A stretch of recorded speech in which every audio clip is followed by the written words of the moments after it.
আপু সর্বনাশ হয়ে গেছে। কি হয়েছে? কপাল ভেঙেছে আমাদের। মানে? ওরা গেট ধরার জন্য লোক ভাড়া করে এনেছে।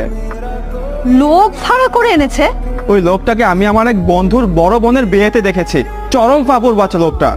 ভেবেছিলাম বর পক্ষের থেকে 1 লাখ টাকা খসাবো, এখন তো সেই আশাটাও শেষ। আয় তো দেখি কেমন ফাপড়বাজ। চল। হ্যাঁ আপু আস।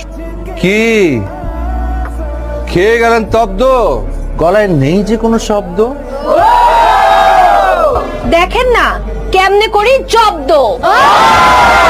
সোজাগণ, বরকে বলে দাও এসব ভাড়া চালিত লোক দিয়ে হবে না কোনো ফায়দা। ও জানেন দেখি ভালো এই কায়দা। আমি না হয় ভাড়ায় চালিত, তা আপনি কি গৃহপালিত? আওয়াজ নিচে, মাল ছাড়েন নালে গেট ছাড়বো না। আমরা আরে আমরা